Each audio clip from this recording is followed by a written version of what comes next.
ठीक, अब कोई कंफ्यूज नहीं होना। ठीक है, क्या नाम है? हाँ, ये नाम क्या है बुक का? हठ प्रदीपिका। ठीक, और हठ प्रदीपिका और हठ योग में अंतर क्या है ये बताओ। हठ प्रदीपिका और हठ योग में अंतर क्या है? बोलेंगे दीप्ति? हम हठ योग के अंदर ही हठ प्रदीपिका है। वेरी गुड, हठ योग के अंदर ही हठ प्रदीपिका है। हठ योग क्या है?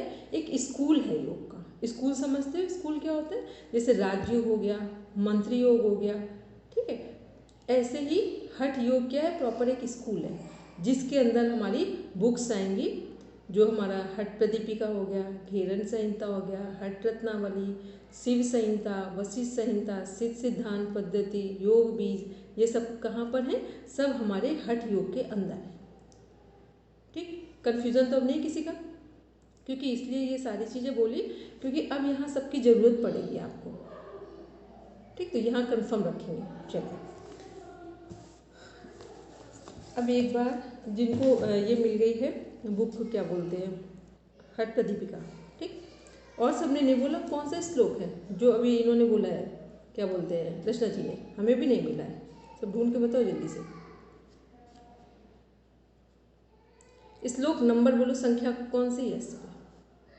फिर सब अपना अपना चेक करो एक बार, ये अपने से ही चेक करो श्लोक संख्या कौन सी आ रही है।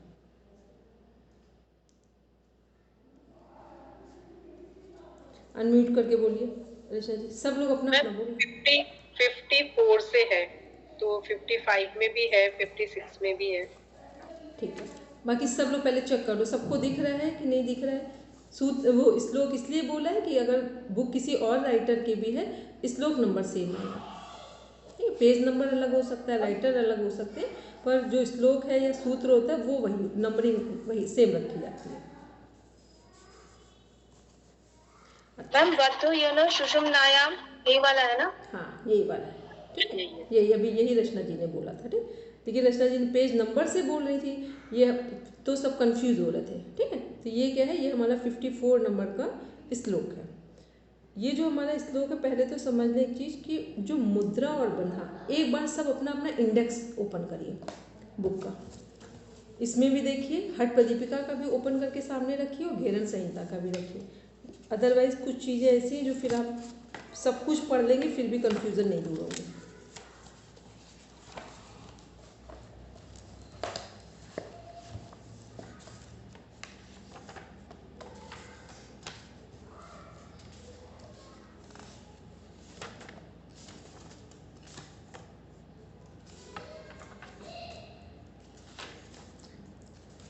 किसको किसको इंडेक्स देखना आ रहा है हठ प्रदीपिका का?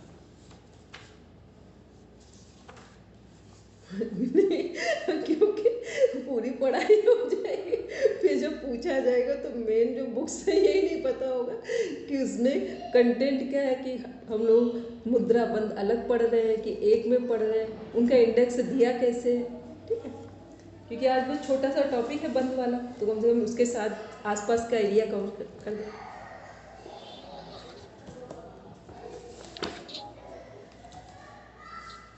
मैम हठ प्रदीपिका घेरन संहिता में तो मुद्रा और बंदी अध्याय 3 में है। इंडेक्स समझ रहे हो हमने क्या बोला है कि इंडेक्स देखना है। ठीक, तो जो हमारा हठ प्रदीपिका का इंडेक्स देख कर बताओ एक बार, और जो हमारा घेरन संहिता का इंडेक्स है, एक बार जिसको घेरन संहिता का इंडेक्स दिख रहा है सामने वो अपना ओपन कर लो, और एक बार हठ प्रदीपिका का ओपन करो। बस हमें ये बताओ हठ प्रदीपिका का इंडेक्स कैसे स्टार्ट हो रहा है, वो बस हमको बताओ, कैसे देखेंगे हठ प्रदीपिका के इंडेक्स को? आसन से स्टार्ट हो रहा है। करेक्ट करो दीप्ति। मैम वो हिंदी वाली काउंटिंग, हमने कहा इंडेक्स में कहाँ देखेंगे कि वो आसन कहाँ है? फर्स्ट चैप्टर में।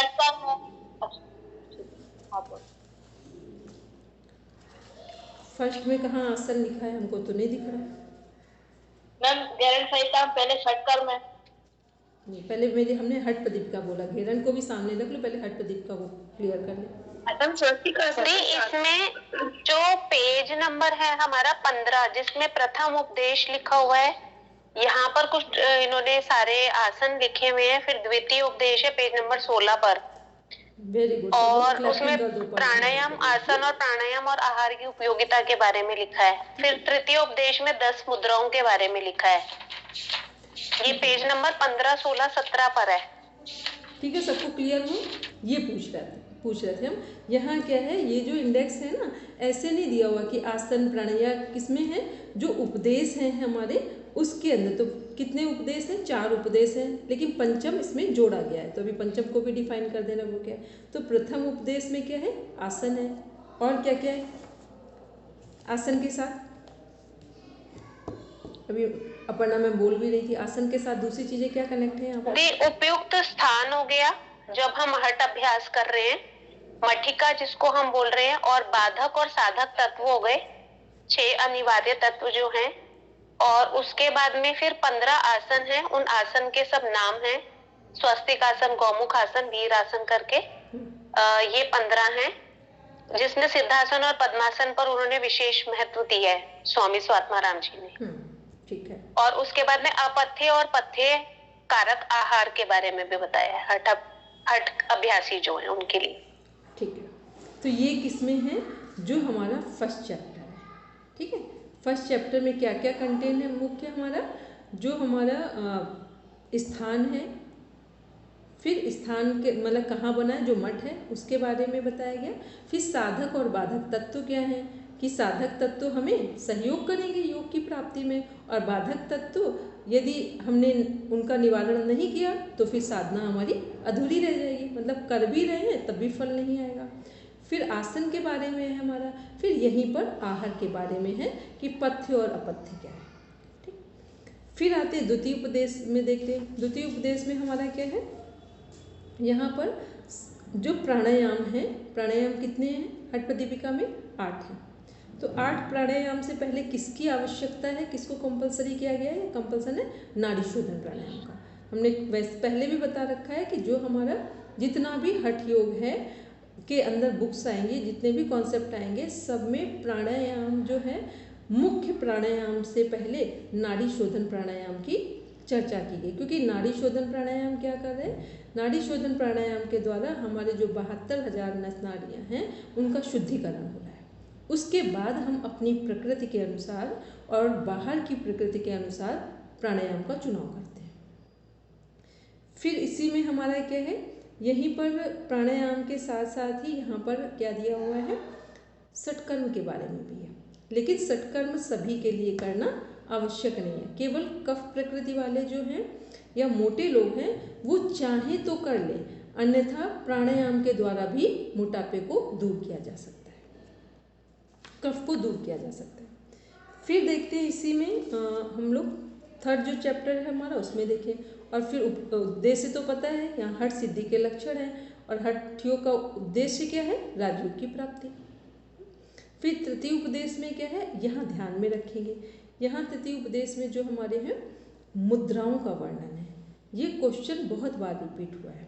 ठीक, तो ध्यान रखना है, हठ प्रदीपिका में 10 मुद्राओं के अंदर ही बंध आते हैं, वहाँ बंध लिखा ही नहीं हुआ है। कंफर्म है? क्योंकि हम लोग यही पढ़ने जा रहे हैं, यही थोड़ा सा हम लोगों का अधूरा है, टॉपिक इनकम्प्लीट है, कि जो हमारा उसमें क्वेश्चन पूछा जाता है तो फिर वहाँ इतना कंफ्यूज हो जाते हैं कि हठ प्रदीपिका में है बंद मुद्रा या घेरन संहिता में है। तो कंफर्म क्या है कि थर्ड चैप्टर में हठ प्रदीपिका जो है हमारी बुक, उसमें 10 मुद्राओं के अंदर ही बंद शामिल है। ठीक, अभी कुछ कंफ्यूजन तो नहीं किसी को समझने में कि 10 मुद्राओं के अंदर ही बंद शामिल हैं, यहाँ मुद्राओं के साथ बंद नहीं लिखा है। फिर चतुर्थ उपदेश में क्या है हमारा, यहाँ जो हमारी मुद्राएं हैं, तो मुद्राओं में सबसे अधिक इम्पोर्टेंस किसको दिया गया है? खेचरी मुद्रा को। ठीक, आसन में कौन सा आसन है? मुख्य आसन सिद्धासन। सिद्धासन। ठीक है, प्राणायाम में केवली कुंभक। ठीक है, और अगर दिया जाए बल तो किसको दिया जाएगा? भस्त्रिका को।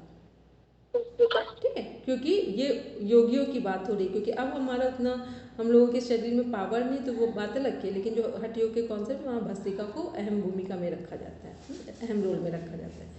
फिर इसके बाद आते हैं जो हमारा मुद्राएं हैं, उनमें से मुद्राओं में कौन सी मुद्रा है? खेचरी मुद्रा है। ठीक है, तो खेचरी मुद्रा से क्या समझ में आ रहा है कि खेचरी मुद्रा कहा गया है, तो ये खेचरी मुद्रा कितने मुद्राओं में से एक है?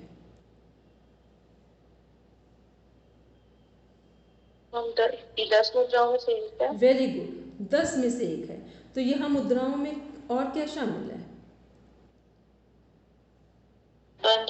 चार बंद है। चार बंद भी शामिल है।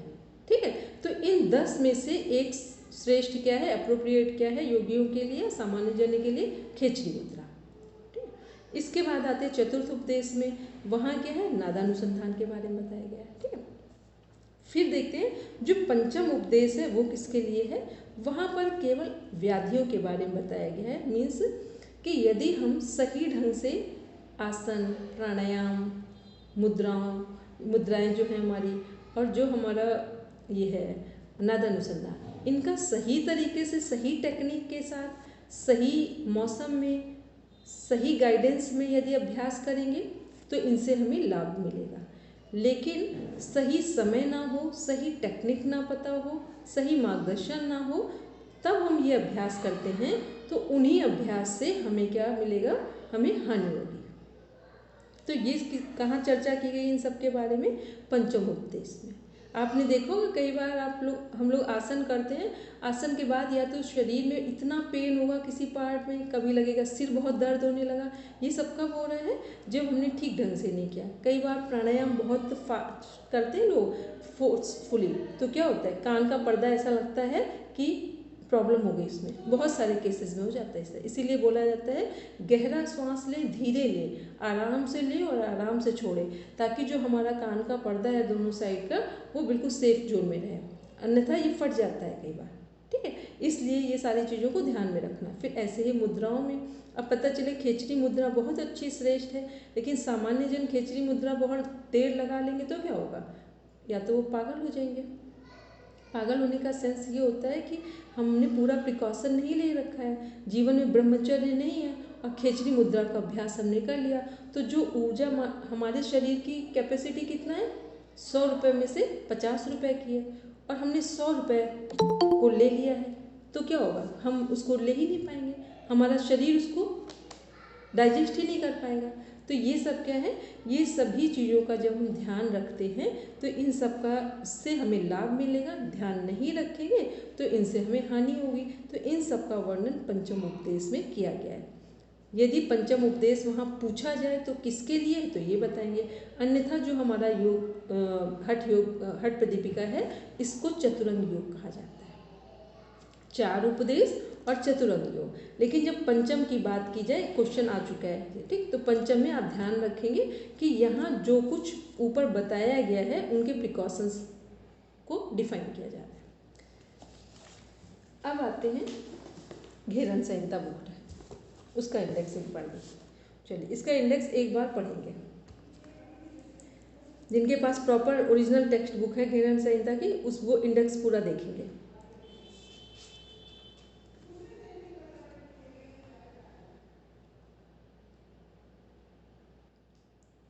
किसी के पास ओरिजिनल टेक्स्ट बुक नहीं है घेरन संहिता की? है? पढ़ेंगे। छठा पहले अध्याय प्रकरण में है धोती। 4 प्रकार की धोती बताइए। अंत्य धोती, दंत धोती, हृदय धोती, मूल शोभन। अंत्य धोती के अंदर वातसार, वारिसार, अग्निसार और बहिष्कृत धोती। दंत धोती में दंत मूल, जीवा शोधन, कर्णरंध्र, कपाल रंध्र धोती। फिर है हृदय धोती, दंड धोती, वमन धोती, वस्त्र धोती, और चौथी धोती है मूल शोधन। फिर आती है बस्ती, जल बस्ती, तल बस्ती, और उसके बाद में नीति क्रिया है जल नीति, सूत्र नीति। लोली, लोलिकी, मध्यम नोली, वाम नोली, दक्षिण नोली, त्राटक, और कपाल भाती है वात कर्म, दूध कर्म, शीत कर्म। ठीक है, अब इसको देखेंगे आसन वाले। एक बात ध्यान रखेंगे, जहाँ लौलिकी लिखा हुआ है, तीनों को एक साथ जब कंबाइन करेंगे तो क्या बोलेंगे? इसको भ्रमर नौली। ठीक है, ये ध्यान में रखेंगे। ऐसे त्राटक कितने प्रकार का है? 3 प्रकार का। कौन कौन से पूजा बोलो? अंत्य त्राटक, बाह्य त्राटक और एक और है अधोत्राटक। अधोत्राटक। किस मुद्रा में अधोत्राटक करते समय आंखों की हमारी कौन सी मुद्रा बन जाएगी? बोलेंगे मीना? शांभवी मुद्रा। शांभवी मुद्रा। ठीक है, चलिए फिर हमारा ये क्या है, कपालभाति, वात क्रम, व्युत क्रम और शीत क्रम। बोलेंगे रचना जी? मैम घेरण संहिता के अनुसार तो स्थूल ध्यान, सूक्ष्म ध्यान और ज्योति ध्यान, ये 3 ध्यान, अच्छा वो ध्यान है, त्राटक तो वो ध्यान में, ठीक है। मुझे सकता है वो जो चार्ट है वो तो कॉमन कंबाइंड दोनों को मिला के बना है, स्पेशली घेरण संहिता को लिया है। नहीं, स्पेशली घेरण संहिता को, बस वहाँ पर जैसे कुछ चीजें कहीं वर्ड सेम हैं हठ योग के, तो वो रख दिए गए। अब एक उसमें वमन का है कि भोजन के बाद कंठ तक जल भर के निकाल दे, तो वो तो व्याघ्र क्रिया हो गई ना, लेकिन उसको वमन भी जाएगा, ठीक। अब वैसे हम जनरली जो करते हैं वो भोजन से पहले, मतलब सुबह सुबह ही हमें करवाते हैं। कुंजल, वो कुंजल है, वो कुंजल होगा। और जब देखिए जैसे हमने भोजन कर लिया, 3-4 घंटे हो गए और हमें ऐसा लग रहा है कि डाइजेस्ट नहीं हो रहा भोजन, या 3 घंटे थोड़ा टाइम हो गया है, तो ये क्या है, जब हम बाहर करेंगे तो ये वमन है। व्याघ्र क्रिया में बहुत टाइम नहीं लगता, वो बस थोड़ी देर बाद ही कर देना है, ठीक है। तो इसको सबको ध्यान, एक 3 शब्द हैं, इनको जब अभी आगे पढ़ाएंगे, एक वमन है, व्याघ्र क्रिया है और गज करनी है, ठीक है। ये षटकर्म में कनेक्ट होंगे, तो वहाँ जब भी प्रॉपर डिफाइन करेंगे। अभी तो बस हमें बंद बताना था, बंद और मुद्राएं तो हमने सोचा एक बार चार्ट इसमें पूरा दिखा दें, क्योंकि ये छोटी छोटी चीज़ें होती हैं, लोग पूरा पूरा पढ़ के निकल जाते हैं, कभी पूछा जाता है। तो जब आप कभी कहीं इंटरव्यू फेस करेंगे, इस तरह की चीज़ें सामने आती है, तो लगता है कि आता तो हमको सब कुछ नॉलेज है, पर पूछा जा रहा है तो उस समय हम कंफ्यूज हो रहे हैं बताने में, ठीक है। अब पढ़ेंगे एक जो हमारे आसन है, तो इसमें क्या है कि चैप्टर 2 में आसन है हमारे 32। फिर जो चैप्टर 3 है, अध्याय 3 है, वहाँ मुद्रा और बंध है, ठीक। अब ध्यान में रखेंगे कि यहाँ मुद्रा और बंध है, और वहाँ पर भी 3rd चैप्टर में है। वहाँ चैप्टर कौन सा है हठ प्रदीपिका में? मुद्रा और बंध नहीं, चैप्टर कौन सा है हठ प्रदीपिका में? हम तीसरा ही, 3rd ही है, ठीक है। और जो हम लोग ये देख रहे हैं घेरण संहिता में, इसमें भी 3रा 3rd ही है। बस फर्क क्या है कि हठ प्रदीपिका में 10 मुद्राओं के अंदर ही हमारे बंध भी शामिल है, और यहाँ क्या है, मुद्रा और बंध जो है इसमें थोड़ा सा अंतर है। यहाँ बंध क्या है, 4 है, ठीक है। फिर जो बंध 4 है, तो अब टोटल कितने बचे, 25 है मुद्रा और बंध सब टोटल मिलाकर, तो 25 में से 4 हमारे क्या हो गए, बंद हो गए। अब कितने बचे, 21, ठीक। 21 में से 5 देखेंगे, अपना इंडेक्स पूरा ध्यान से, पहले बंद है, फिर धारणा लिखा हुआ है। ये धारणा क्या है, जो हमारे पंच तत्व हैं उन पर धारणा की जा रही है, ये भी हमारे मुद्राओं में ही शामिल है, ठीक। ये सारे क्वेश्चन रिपीट हो चुके हैं और मोस्ट इम्पॉर्टेंट क्वेश्चन है। यहाँ बंद भी शामिल है, तो बंद लिखा हुआ है। अब मुद्राएं जो हैं उन्हीं मुद्राओं में 21 में धारणा शामिल है। ये धारणा है क्या, जो हमारे 5 मुद्राएं, पार्थिव धारणा का मीन्स हो गया जो पृथ्वी तत्व, आम्भसी धारणा क्या हो गया, जल तत्व, ठीक। ये पूछा जा चुका है, इसलिए पूरा ध्यान में, आम्भसी में जल तत्व। अग्नि सभी को पता है, अग्नि से संबंधित है। वायवी भी जो है वो भी क्लियर है कि हमारा वायु तत्व है। फिर आकाशी, तो 3 तो बिल्कुल क्लियर, ऊपर वालों को ध्यान में रखना है। तो ये जो 5 धारणाएं और 4 बंध, तो ये कितने हो गए, 9 हो गए, 9 हो गए। अब कितनी बची मुद्राएं हमारी, 16। अब 16 मुद्रा, 16 मुद्राएं बची, ठीक। क्लियर है सभी को कि वहाँ 3rd चैप्टर में 10 मुद्राओं में बंध शामिल है, यहाँ पर मुद्रा और बंध अलग अलग लिखा हुआ है, ठीक। और यहाँ बंध 4 होगा, बंध वहाँ पे भी 4 है, लेकिन अलग से लिखा नहीं गया है। यहाँ लिखा गया है तो पहले उन्हें अलग डिफाइन कर दिया गया है। अब उसके नीचे क्या है, जो मुद्राएं हैं हमारी 21, उन्हीं में से 5 हमारी क्या है, धारणा है, जो 5 पंच तत्वों पर आधारित है। फिर उसके बाद 16 मुद्राएं बचती हैं, तो सब ऊपर अलग अलग करके लिखा गया है। टोटल में क्या बोलेंगे, मुद्रा और बंध, ठीक है सभी को, दिव्या और पूजा, ममता। मैम ये जो धारणा है उसी को मुद्रा बोलेंगे ना? मुद्रा तो नीचे लिखी, ये धारणा के अंदर जो है हमारे ये पंच तत्व शामिल है, ठीक है, ये भी तो मुद्राओं में कनेक्ट होगा, ठीक है। तो ये ध्यान में रखना है कि वहाँ पर पार्थिव, आमवसी, आग्निक, कई बार पूछा जाता है हठ योग में कहाँ पर पंच तत्व शामिल है, पंच तत्व कहाँ शामिल है, तो मुद्राओं में शामिल है।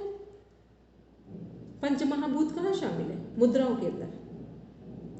पंच प्राण की बात नहीं कर रहे हैं, पंच महाभूत की बात कर रहे हैं, ना तन्मात्रा है, केवल डायरेक्ट पंच महाभूत की बात कर रहे हैं। हम लोग बैठते हैं ना, ये जो हाँकनी मुद्रा क्या होती है, लगाते हैं, इसका नाम क्या है, हाँकनी मुद्रा, ठीक। ये पूरे 5 के 5 एक साथ लगाते हैं, जोड़ते हैं,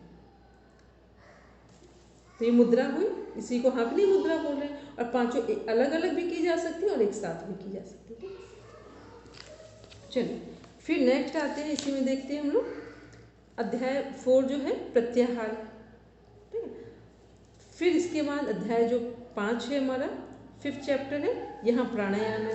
तो प्राणायाम के संदर्भ में अभी हम लोग ने बात की थी, शायद दीप्ति ने आंसर दिया था प्रॉपर, कि जो हम सबसे पहले जब हम प्राणायाम करेंगे तो सबसे पहले 4 चीज़ों वहाँ पर शामिल होंगी। स्थान होगा, फिर काल में समय होगा कि किस समय हम प्राणायाम करें, फिर मिताहार होगा और फिर आहार से संबंधित, फिर मिताहार में आहार आ गया, ठीक है, फिर नाड़ी शोधन प्राणायाम है। इतनी 4 चीज़ों को सही तरीके से करने के बाद फिर हम मुख्य प्राणायाम की तरफ आगे बढ़ेंगे। फिर देखते हैं इसके बाद इसी में ध्यान है हमारे, स्थूल ध्यान, ज्योति ध्यान और सूक्ष्म ध्यान। स्थूल ध्यान किस पे करेंगे, बोलेंगे बिना? मूर्ति पे, चक्रों पे। चक्रों में नहीं जाएगा स्थूल ध्यान, स्थूल का मतलब बाहर होता है। अब मूर्ति पे या फिर सूर्य पे, हाँ, वो जीवित भी लोग हो सकते हैं, जीवित भी आत्माएं हो सकती हैं, नहीं भी हैं। अब हनुमान जी ऐसे नहीं दिख रहे हैं, लेकिन वो उनका पूरा जो एसेंस है, अगर हम कोई बैठते हैं ध्यान करने तो जो उनके गुण हैं वो हमारे अंदर आते हैं, ठीक है। सूर्य पर ध्यान करेंगे तो सूर्य के गुण आएंगे, गंगा जी पर ध्यान करेंगे गंगा जी का जो सद्गुण है शीतलता का वो आएगा। तो ये सब क्या है, स्थूल ध्यान में आएंगे। फिर ज्योति ध्यान में, ज्योति ब्रह्म पे। कहाँ पर है ये ब्रह्म ज्योति? हट पे, मूलाधार। मूलाधार में, वेरी गुड, ठीक है, ये ध्यान रखेंगे। ये किस ज्योति की बात हो रही है, जो मूलाधार में है, ठीक है। फिर सूक्ष्म ध्यान, सूक्ष्म ध्यान सभी को पता है सर्वश्रेष्ठ माना जाता है। सूक्ष्म ध्यान का मतलब हो गया कि बंद आंखों से हम अनुभव कर रहे हैं, वो अपने चक्रों का भी हो सकता है, हार्ट भी हो सकता है, अपने इष्ट देव का भी हो सकता है, वो कुछ भी हो सकता है। फिर आते हैं जो 7th है हमारा, वो समाधि, ध्यान 7। इसमें क्या है, 7 प्रकार की समाधियाँ हैं, सॉरी 6 प्रकार की। कौन कौन सी? ध्यान योग समाधि, नाद योग समाधि, रसानंद समाधि, लय सिद्धि, भक्ति योग, मनोमोक्षा। ध्यान योग समाधि सांभवी मुद्रा में लगाई जाती है, नाद योग समाधि खेचरी मुद्रा में लगाई जाती है, रसानंद समाधि भ्रामरी प्राणायाम में लगाई जाती है, लय सिद्धि जो समाधि है वो योनि मुद्रा में लगाई जाती है, जो षटमुखी मुद्रा है। फिर इसके बाद जो हमारा आता है भक्ति योग, तो वो क्या है, अपने आप में अनुभव है, और मनोमूर्छा, ठीक है। तो ये क्या है, ये सब हमारी समाधि। मनोमूर्छा किसको किसको याद है, कैसे लगाएंगे? मूर्छा प्राणायाम किसको किसको ध्यान है, बोलेंगे? हाँ मैम, मेरे बुक में नाद योग में भ्रामरी मुद्रा लिखा हुआ है, इसको ठीक कर लूं क्या? नाद योग में भ्रामरी रख लो, दोनों रहेगा, खेचरी भी है भ्रामरी भी है, ठीक है। क्योंकि जब भ्रामरी किया जाता है तो उसका डेप्थ जो डीप वाला पार्ट है तो खेचरी में कनेक्ट होता है, इसलिए। तो ये हमारा मनोमूर्छा। हाँ, किसने हैंड रेज किया था मनोमूर्छा बताने के लिए, बोलेंगे दीप्ति? सांस छोड़ते हुए ऊपर की ओर देखना है मनोमूर्छा में, ठीक है। कौन सा बंद लगेगा? मैम जालंधर बंद। जालंधर बंद लगेगा, ठीक है। चलो, तो ये बस हमने एक पूरा देख लिया इंडेक्स को, कि आपको एक नॉलेज में आ गया कि जो आपका हठ प्रदीपिका, हठ रत्नावली जो मोस्ट पॉपुलर बुक्स हैं, यूज़ होने वाली या पढ़ी जाने वाली, तो ये बुक्स का इंडेक्स हम लोगों ने देखा। अब आते हैं अपने टॉपिक। चलो अब जरा अपना सब लोग ओपन करेंगे 50 नंबर का श्लोक, 54 नंबर का श्लोक। चलिए रचना जी, इसको पढ़ेंगे। अच्छा 1 मिनट रुक जाएंगे पहले। जो हमारा बंध है उसका अर्थ क्या है? बंध का मीनिंग क्या है? बोलेंगे, फिर से बोलेंगे।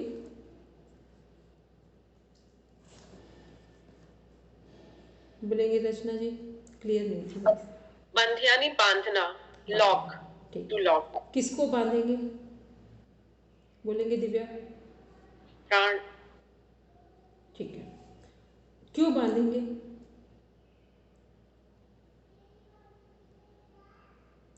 बोलेंगे मीना। मीना क्यों बांधेंगे प्राण को?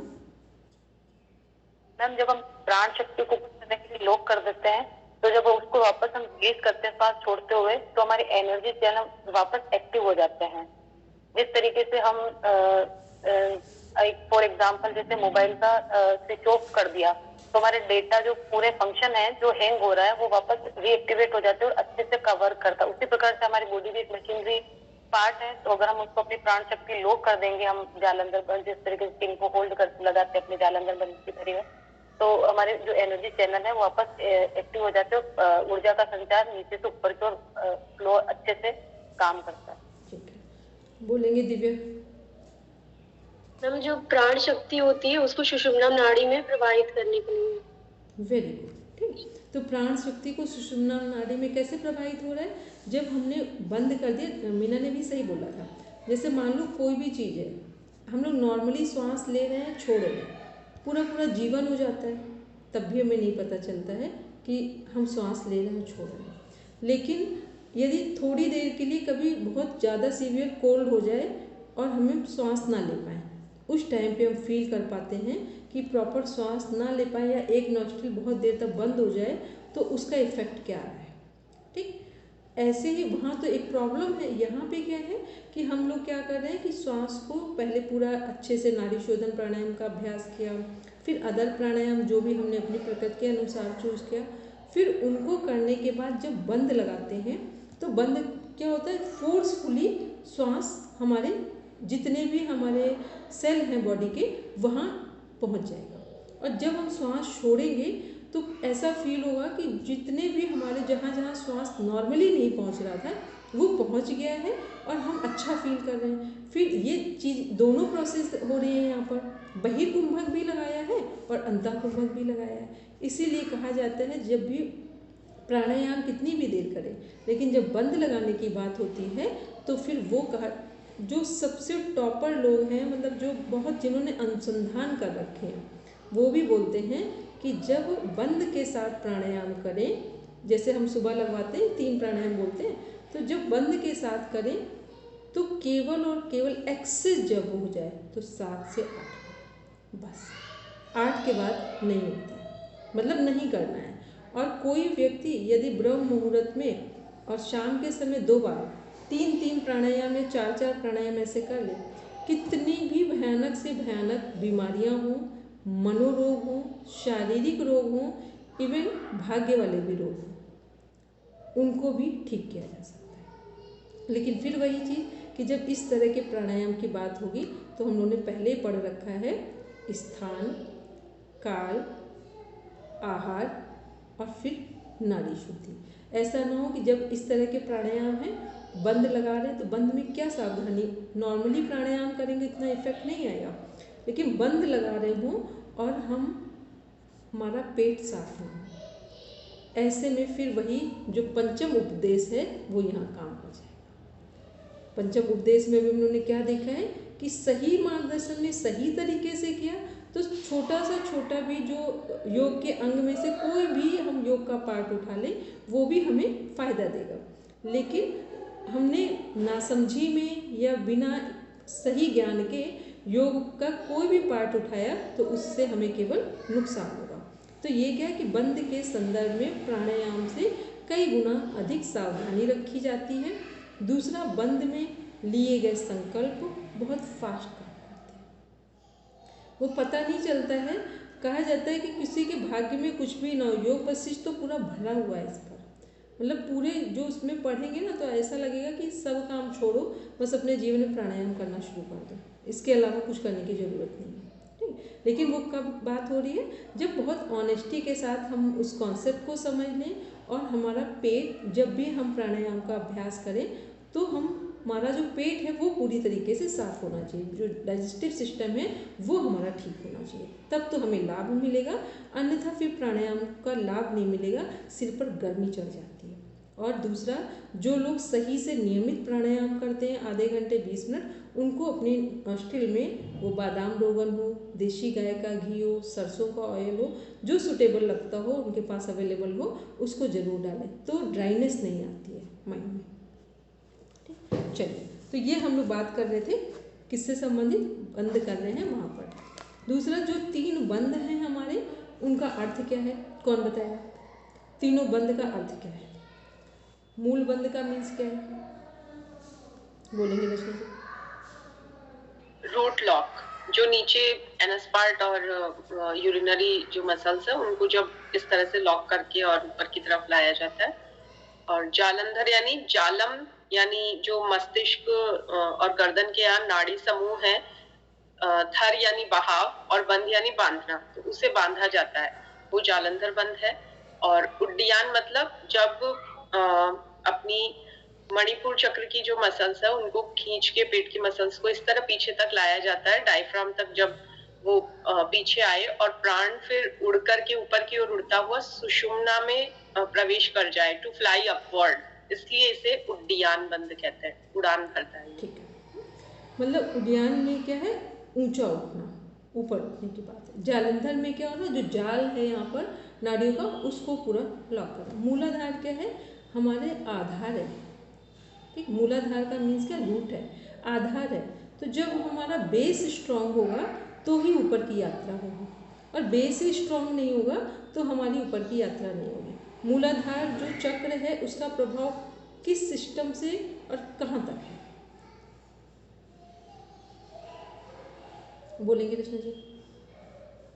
मैम, वैसे तो ये रिप्रोडक्टिव सिस्टम है, लेकिन अगर गट टू ब्रेन जो बात की जाए, क्योंकि अपान वायु यही सक्रिय रहती है, तो अगर अपान वायु ही ठीक नहीं होगी तो जितना भी हमारा like semen, menses and urine and जो स्टूल है वो यहीं से पास होता है। अगर वो ही नहीं होगा तो पाचन तंत्र प्रभावित होगा और उससे सीधा मस्तिष्क प्रभावित होगा। तो जो वैगस नर्व है वो उससे रिलेट करते हुए अगर समझा जाए तो इस चक्र का संतुलित होना बहुत जरूरी है।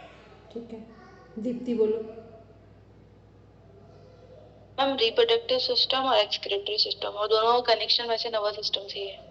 ठीक है, और जो हमारा ये चक्र, इसका प्रभाव हमारे रिप्रोडक्टिव सिस्टम, एक्सक्रीटरी सिस्टम से स्टार्ट हो रहा है, और नीचे जो पैर का अंगूठा है वहाँ तक इसका प्रभाव जा रहा है।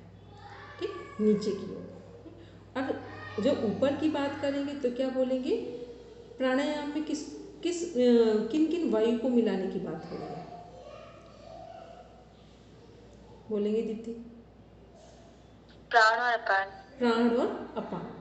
ठीक है, प्राण और अपान को मिलाने का मीन समझ रहे हैं कि प्राण जो है नीचे की ओर आएगा और अपान ऊपर उठेगा। ठीक है, ऊपर की चीज़, श्वास हम कहाँ से ले रहे हैं, नोस्ट्रिल से ले रहे हैं, तो ये नीचे की ओर जा रहा है। और जो अपान वायु है उसको श्वास के माध्यम से ऊपर लाना है, तभी हम लोग क्या बोलते हैं, जो एनस पार्ट है उसको कॉन्ट्रैक्ट करना है जब हम लोग मूल बंद लगा रहे हैं। तो ये क्या है, प्राण और अपान को मिलाना ही प्राणायाम है, हठयोग, ये जो ग्रंथ है। तो ये क्या है, जो हमारा अपान वायु है वो है कहाँ, हमारी मूलाधार चक्र में। ठीक है, तो ये अपान वायु मूलाधार चक्र में है, और प्राण वायु कहाँ है हमारी, प्राण वायु का स्थान कहाँ है, अनाहत चक्र। अनाहत चक्र में है। तो ये क्या है, ये वो उसको नीचे ला रहे हैं और इसको ऊपर उठा रहे हैं। ठीक, तो ये प्राण और अपान को मिलाना ये प्राणायाम हो गया। अब हम लोग हाँ बोलेंगे मैम, रिप्रोडक्टिव सिस्टम तो स्वादिष्टान चक्र में आएगा। फिर से बोला तो, बोला तो एक्सक्रीटरी सिस्टम। मीना क्लियर हुआ कि नहीं? ठीक, एक्सक्रीटरी सिस्टम बोला था दीप्ति ने। ठीक, चलो फिर अब आते हैं हम लोग देखते हैं इसमें एक बार जो हम लोगों का पढ़ना था, बंद एवं मुद्राएं। सिलेबस देखेंगे, मूल बंद, उड्डयन बंद, जालंधर बंद, महाबंद। ठीक है, ये हो गए हमारे।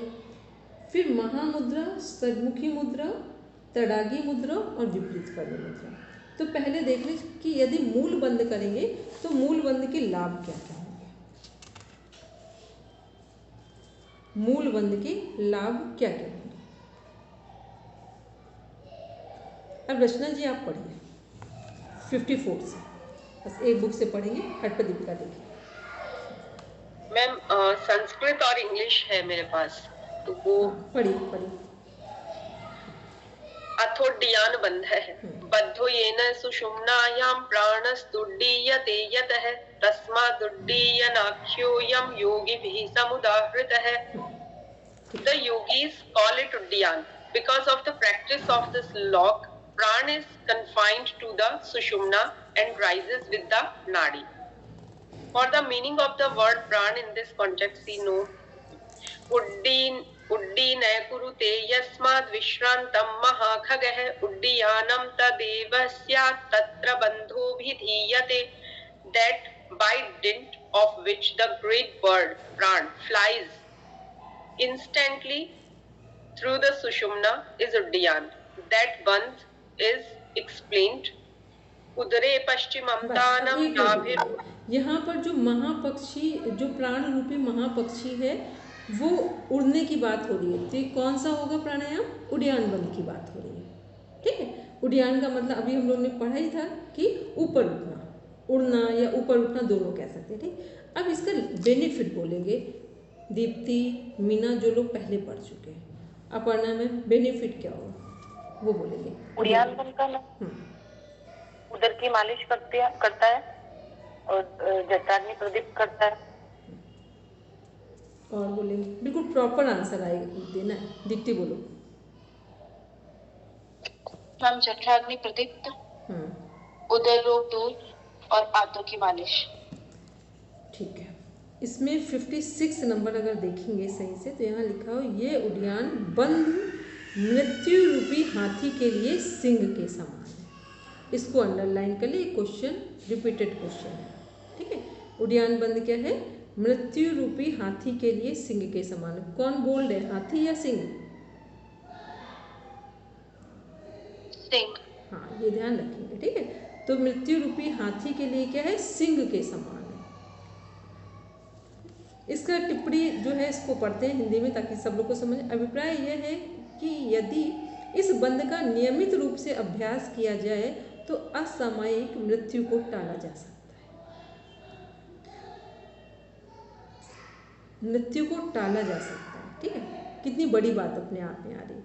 और पता है जितना ये गॉल ब्लैडर में स्टोन होते हैं, क्योंकि ये मेरा खुद का अनुभव है वो तो थोड़ा है, लेकिन जो मेरे फ्रेंड का है करीब 30 cm का, एक मतलब पूरा इस तरह का कि ऑपरेशन डॉक्टर ने देखने के बाद बस अभी जस्ट ऑपरेट करना है गॉल ब्लैडर में जो स्टोन है, और 1 ईयर में उड्डयन बंद करके नेचुरली हील किया पूरा। तो इसे समझ में आया ना कि उड्डयन बंद कितना भी किसी को शुगर लेवल, कितना भी डायबिटिक पेशेंट, बहुत पुराने डायबिटिक पेशेंट हो, यदि वो पूरी ऑनेस्टी के साथ कोई उन्हें गाइडलाइन सही दे दे तो ये केवल थोड़ा सा 5 से 10 मिनट, 5 मिनट का अभ्यास उनके शुगर के लेवल को बहुत फास्ट रिकवर कर देगा। क्योंकि होगा क्या कि जो हमारा पैनक्रियाज है वहाँ से प्रॉपर इंसुलिन सिक्रेट होना शुरू हो जाएगा, और जैसे ही प्रॉपर इंसुलिन सिक्रेट होगा तो जो हमारी प्रॉब्लम है शुगर जो लेवल बढ़ जाता है उसके कारण और बहुत सारी समस्याएं होती हैं, तो वो नेचुरल वे में हील किया है। केवल 5 मिनट का अभ्यास, 5 से 10 मिनट का। फिर देखते हैं और इसी में क्या है, दूसरा इसका बेनिफिट क्या है कि यदि कोई वृद्ध व्यक्ति भी गुरु द्वारा बताए गए मार्ग से स्वाभाविक रूप से उड्डयन बंद का अभ्यास करता है तो युवक के समान हो जाता है। किसी व्यक्ति की सुंदरता किस पर डिपेंड करती है? उसके अग्नि तत्व पर। किसी भी व्यक्ति की सुंदरता किस पर डिपेंड करती है? सुंदरता और कॉन्फिडेंस, ब्यूटी और कॉन्फिडेंस, 2 चीज़ें उसके अग्नि तत्व पर डिपेंड करती है। जितना उसका अग्नि तत्व अच्छा है उतना उसका कॉन्फिडेंस बढ़ा हुआ होगा। जितना अग्नि तत्व मंद है उतना कॉन्फिडेंस लो हो जाएगा, और जितना लो होगा तो आप खुद ही पता है, एक किसी का कॉन्फिडेंस अच्छा होता है वो सुंदर नहीं भी है तो भी सुंदर दिखता है, और जब कॉन्फिडेंस नहीं होता है तो सुंदर है तब भी सुंदर नहीं दिखता है। ठीक है, तो क्लियर है कि उड्डयन बंद क्या है, जो हमारा किसी की भी सुंदरता या कॉन्फिडेंस किसके कारण दिख रहा है, अग्नि तत्व के कारण। इसीलिए उड्डयन बंद का यदि अभ्यास किन्हीं गुरु जी के मार्गदर्शन में किया जाए, एक्सपर्ट के मार्गदर्शन में किया जाए, तो वृद्ध व्यक्ति भी युवा हो सकता है, युवा के समान या युवक के समान हो सकता है। अब देखते हैं नेक्स्ट, और क्या है कि 6 महीने में मृत्यु को जीत लेता है। ये क्वेश्चन है आपके मसाज, और ये क्वेश्चन नहीं है यहाँ पर, ठीक है, वो नॉली में है।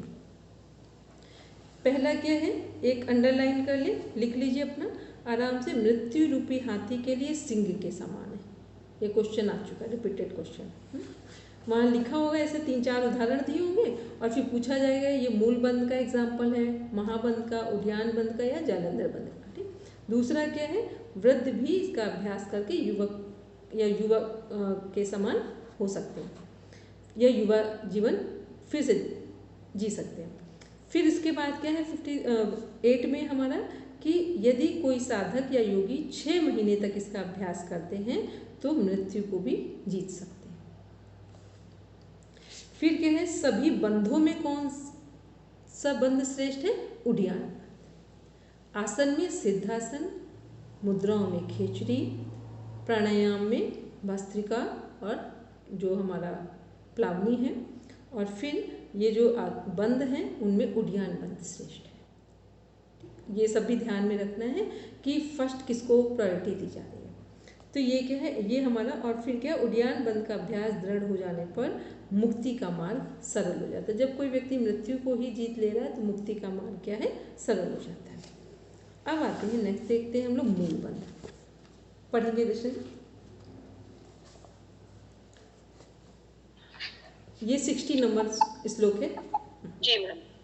पार्ष्णि भागेन संपीड्य योनिमाकुंच येद्रुगुतम अपानमूर्ध्वमाकृष्य मूलबन्धोऽभिधीयते, pressing the perineum with the heel, contracting the anus and raising the apan is known as मूलबंध।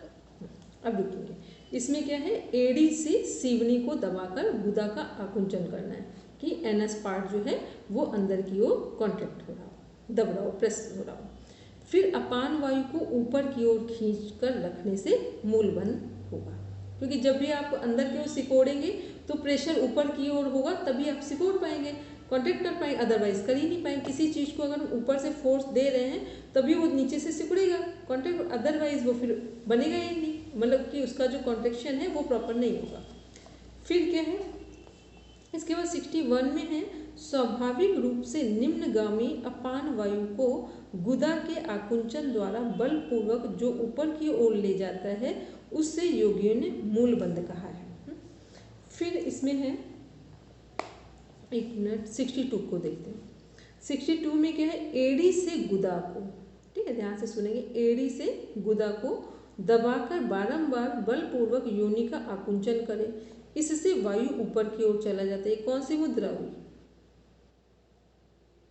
वज्रौली, Ashwini मुद्रा, ठीक है, वज्रौली उसके आगे का अभ्यास हो, पहले क्या है, अश्विनी मुद्रा है। फिर इसके बाद क्या है हमारा, नीचे देखते हैं 63 में, इस मूल बंद के द्वारा प्राण और अपान तथा नाद और बिंदु, अब अपना सही से नोट कर लेंगे। मूल बंद से क्या हो रहा है, प्राण और अपान, नाद और बिंदु, ठीक, जब एक रूप हो जाते हैं तब योग में सफलता मिलती है। तो मूल बंद का अभ्यास करने से क्या होगा, प्राण और अपान वायु एक में मिलेंगे, नाद और बिंदु एक। नाद कहाँ है, नाद का स्थान कहाँ है, जहाँ प्राण का स्थान है, ठीक है। अपान का स्थान जो हम बिंदु जो है हमारा वो पूरा फोर्सफुली जा रहा है, तो उसको बिंदु यहाँ से कनेक्ट हो रहा है, ठीक।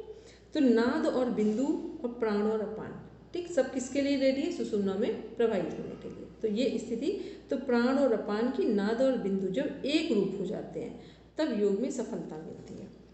फिर इसी में देख रहे हैं हम लोग 64 नंबर, निरंतर मूलबंध का अभ्यास करने से अपान और प्राण की एकता होती है, मल मूत्र की अल्पता होती है तथा वृद्ध भी युवक बन जाता है। अब देखो इसको समझ लेंगे, जितने हमारे हठ योगी लोग हैं वहाँ मल मूत्र की अल्पता क्यों हो रही है, किसको ये कॉन्सेप्ट समझ में आ रहा है?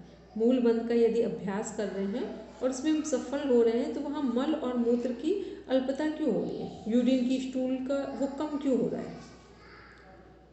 बोलेंगे दीप्ति? मैम जो भी आप खा रहे हो, चाहे आप कुछ भी खा रहे हो, वो पथ्य में बदल जाता है, कुपथ्य भी पथ्य में बदल जाता है। ठीक है, अग्नि तत्व इतना स्ट्रांग होगा मूलबंध के कारण, जो हमारे नीचे से ऊर्जा मिल रही है कि जो भी हमने भोजन किया है उसको एक एग्जाम्पल में देख लेते हैं। जब हम लोग जो हवन कुंड में अग्नि जब सही तरीके से प्रज्वलित होती है तो आप देखेंगे कि 5 किलो भी हवन सामग्री रखें वो कितनी बचेगी, 250 ग्राम बचेगी। 250 ग्राम से थोड़ा बहुत ज़्यादा हो, बस उतना बचेगी। और जब वो पूरी तरीके से अग्नि प्रज्वलित ना हो तो आप देखेंगे बहुत सारी बचेगी। बस यही हमारे शरीर की अग्नि में है कि जब हमारे शरीर की अग्नि पर्याप्त मात्रा में होगी तो जो भोजन किया है वो हमारा स्टूल थोड़ा सा बनेगा, वेस्ट मटेरियल। और जब अधिक होगा, अग्नि तत्व कमज़ोर है तो या तो बहुत ज़्यादा स्टूल की प्रॉब्लम होगी, अधिक होगा या कम होगा, सूखेगा तो सड़ेगा, नहीं तो बहुत सारी चीज़। तो ये क्या है कि ये हमारा अधिक और कम किस पर डिपेंड कर रहा है, हमारे अग्नि तत्व में। और जहाँ शरीर में अग्नि तत्व पर्याप्त है तो वहाँ यूरिन भी बहुत नहीं आएगा, तो आप पानी पिएंगे वो सूख लेगा, ठीक है। तो इसलिए क्या, मल मूत्र की जो मात्रा है वो धीरे धीरे कम हो जाएगी। फिर क्या है इसमें 65 में, अपान वायु ऊपर की ओर जाता हुआ वही मंडल में पहुंचता है तथा उसके वायु के धक्का लगने से अग्नि शिखा बढ़ती है। अग्नि शिखा का मतलब जो अग्नि तत्व है ऊपर की ओर प्रज्वलित हो रहा है। अग्नि हमेशा कहाँ होती है, जल का प्रवाह क्या है, नीचे की ओर है, और अग्नि का प्रवाह ऊपर की ओर है। फिर देखते हैं इसी में 66 नंबर में, तथा अग्नि और अपान प्राण को उष्ण रूप बना देते हैं और इसे देहांतर्गत अग्नि अत्यंत प्रज्वलित हो जाती है। योगियों का अनुभव, टिप्पणी देख रहे हैं, योगियों का अनुभव है कि योग के इस अभ्यास से शरीर की अग्नि में वृद्धि होती है। तो जितना जिसका जो हमारा स्टूल है शरीर से सही समय पर बाहर निकल रहा है तो इसका मतलब अग्नि तत्व ठीक है, ठीक है। भोजन को कब सही माना जाता है, सही तरीके से खाया गया हो, फिर सही तरीके से पचाया गया हो, और फिर सही समय पर उसे शरीर से उसके वेस्ट मटेरियल को स्टूल के रूप में बाहर निकाला गया हो। जब तीनों प्रोसेसिंग एक साथ होंगी समय समय पर, अपने अपने समय पर, तो ये क्या है, ये हमारे पाचन तंत्र की अग्नि को प्रमाणित कर रहे हैं कि सही है, और जो हमारा मूल बंध है, जो हमारा एक्सक्रेटरी सिस्टम है, उसको भी सही प्रेजेंट कर रहे हैं कि हमारा जो मूल बंध है उसका अभ्यास करने के कारण हमारा एक्सक्रेटरी सिस्टम भी सही ढंग से काम कर रहा है, यूरिन और स्टूल दोनों प्रॉपर तरीके से वर्क कर रहे हैं। फिर क्या है इसी में 67 में, उससे सोती हुई कुंडलनी व्याकुल होकर जगती है। कुंडलनी कहाँ है, हमारी मूलाधार चक्र में, ठीक। तथा डंडे से पीटी गई सरपड़ी के समान फुटकार करके सीधी हो जाती है। यहाँ डंडे के समान क्या है पीटने वाला यंत्र, मूलबंध वो लगाया है इसलिए वो डंडे का काम कर रहा है। प्राणायाम का डंडा पड़ रहा है, प्रेशर मार कौन रहा, प्राणायाम का ही तो धक्का जा रहा है वहाँ पर, ठीक है। तो ये क्या है कि उससे सोती हुई कुंडली व्याकुल होकर जगती है तथा डंडे से पीटी गई सरपड़ी के समान फुटकार करके सीधी हो जाती है। फिर क्या है 68 में देख रहे हैं, तब जैसे सरपणी बिल में प्रवेश करती है उसी प्रकार यह कुंडली ब्रह्म नाड़ी में प्रविष्ट हो जाती है। ब्रह्म नाड़ी है कहाँ, मूलाधार में, वहीं पर अभी वो पड़ी हुई है। ब्रह्म नाड़ी नीचे से जो अब ऊपर की ओर जाएगी, तो जैसे ये पेन है, ये हमारा क्या है, पूरा स्पाइनल कॉर्ड है, जो हमारे जहाँ पर सारे चक्र हैं। अब जो ब्रह्म नाड़ी है वो तो इसी से कनेक्ट है, लेकिन जो सरपड़ी है, जो हमारा 3.5 फेरे लगाए हुए जो कुंडली शक्ति बैठी हुई है, वो क्या, वो साइड में है। तो जैसे इस पे प्राणायाम का धक्का लगा और जो एनएस पार्ट कॉन्ट्रैक्ट किया है, सबका फोर्स एक साथ लगने पर वो जगेगी। तो जगेगी तो सीधी होकर कहाँ जाएगी, ब्रह्म नाड़ी से ऊपर की ओर उठेगी। ठीक, जैसे कोई चीज़ अपने मालूम कहीं किनारे पड़ी हुई है तो उसको धक्का लग रहा है तो वो अपना एक बिल कहाँ है, जो ये चक्र है हमारे, तो यहाँ पर पहुँचेगी और फिर धीरे धीरे अभ्यास से वो ऊपर की ओर आ रही है। मैम, हाँ, हमने जब बंद लगा लिया तो फिर वो प्राण ऊपर कैसे जाती है?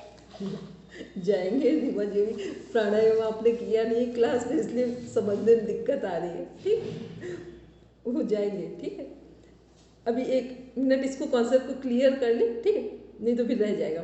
फिर क्या है 68 में, तो तब जैसे सर्पणी बिल में प्रवेश करती है उसी प्रकार यह कुंडलिनी ब्रह्म नाड़ी में प्रविष्ट हो जाती है। इसलिए साधकों को प्रतिदिन मूलबंध का अभ्यास करना चाहिए। ठीक, मूलबंध का अभ्यास क्यों करना चाहिए? सामान्य जीवन में तो मूलबंध का जब अभ्यास करते हैं तो हमारे जीवन में जो भय है वो दूर होता है। विवेकानंद जी के शब्दों में है, भय ही मृत्यु है, फियर इज डेथ। ठीक, तो जैसे हम लोग पूरे जीवन हर छोटी छोटी बात में कॉम्प्रोमाइज़ क्यों कर रहे हैं? क्योंकि हमें डर लगता है। और यदि हमारे अंदर निर्भयता आ जाए रियलिटी में तो हम छोटी छोटी बातों पर कंप्रोमाइज़ नहीं करेंगे, काम करेंगे पर कंप्रोमाइज़ नहीं करेंगे। कंप्रोमाइज़ वही व्यक्ति करता है जिसको अपने जीवन पर विश्वास नहीं होता है। डिसीजन मेकिंग पावर जितना कम होता है उतना लोग कंप्रोमाइज़ करते हैं, अन्यथा विपरीत परिस्थितियाँ कितनी भी हो कंप्रोमाइज़ नहीं करेंगे, क्योंकि ध्यान रहे कंप्रोमाइज़ में सफोकेशन होता है। कोई भी जीवन में आप जिस बात पर कंप्रोमाइज़ करते हैं वहाँ सफोकेशन है, और जहाँ पर आप ओपन हार्ट निर्णय लेते हैं वहाँ सफोकेशन नहीं है। भले ही हम मरे या जीवित रहें। और होता सच में यही, लोगों को उतने टाइम लोग क्या सलाह देते हैं, नहीं आप सुना होगा, नॉर्मली बोलते हैं फीमेल के लिए तो ऐसा लगता है कंप्रोमाइज़ के लिए ही हम लोग जीवन लिया हम लोगों ने, बस कुछ बात ही कंप्रोमाइज़ करना है, कुछ बात ही कंप्रोमाइज़ करना है। क्यों कंप्रोमाइज़ करना है? जहाँ लगे वहाँ कंप्रोमाइज़ नहीं करना है, सहजता से स्वीकार करना है। कंप्रोमाइज़ और रियल में जो एक्सेप्टेंस है दोनों में ज़मीन आसमान का अंतर है। जब हम ये समझ के स्वीकार करते हैं कि हम इस घर में आए हैं, अब यहीं से हमें जाना है, ये स्वीकारोक्ति है अगर हमने ईमानदारी से। लेकिन ये सोचा हो कि अब लोग क्या कहेंगे, मम्मी पापा का, इसलिए कंप्रोमाइज़ कर रहे हैं, तो आप उतने टाइम तो कर लेंगे लेकिन हर दिन व्यक्ति की मृत्यु होती है। ठीक, तो इसलिए कुछ भी जीवन में हो टाइम दे दो, समझ लो, लेकिन कंप्रोमाइज़ नहीं करना। क्या करना है? एक्सेप्ट करना है। तो एक्सेप्टेंस और कंप्रोमाइज़ में एक बहुत बड़ा डिफरेंस नजर आएगा। बोलेंगे ये पढ़ना में? दी, एक बात जो यहाँ पर कह रहे हैं कि ब्रह्म नाड़ी में प्रवेश हो रहा है, तो ब्रह्म नाड़ी और सुषुम्ना नाड़ी दोनों अलग अलग होंगी? सुषुम्ना नाड़ी, ब्रह्म नाड़ी, ये सब पर्यायवाची है। ठीक है, अभी यहाँ एक और नाड़ी है, एक कूर्म नाड़ी है यहाँ पर। ठीक है, एक और नाड़ी है चित्रा नाड़ी है, और एक वज्रा नाड़ी है। वो सब यही मूलाधार चक्र में है। ठीक है, तो वो सब जो हैं वो सब एक साथ जुड़े हुए हैं। तो जब फाइनल बोलेंगे तो सुषुम्ना बोलेंगे। ठीक है, लेकिन जब आपका क्वेश्चन पुटअप किया जाएगा चित्रा नाड़ी, वज्रा नाड़ी, कूर्म नहीं आएगा यहाँ पर, चित्रा और वज्रा ये सब पूछा जाएगा और ब्रह्म पूछा जाएगा, तो सब यहाँ से। और वैसे भी सबको पता है ब्रह्म का स्थान कहाँ है, जहाँ से जन्म हो रहा है। ठीक है, तो मूलाधार और स्वाधिष्ठान क्या है? ब्रह्म नाड़ी का ही केंद्र है हमारा। ठीक, तो उसको पूरा कॉन्सेप्ट को समझ के रखें। तो आज अपनी स्वेच्छा से, पूरी ईमानदारी से बुक उठा करके जो हमने बंद हैं इनको देखेंगे, और इसमें जो बुक, इसमें सिलेबस में मुद्राएं हैं उनको देखेंगे। क्योंकि पता है जब आप बुक नहीं उठाते हैं तो फिर आप इनकम्प्लीट नॉलेज ले रहे होते हैं। तो जरूरी नहीं सबका उठाएं, लेकिन जिनको देख सकते हैं उनको देखिए। ठीक है, अब सबके क्वेश्चन रीमा जी कर लेंगे, 1 मिनट ज़्यादा हो गया। ठीक है, 1 मिनट अधिक हो गए, कर लेते क्वेश्चन। चलिए सब लोग बैठेंगे शांति पाठ के लिए।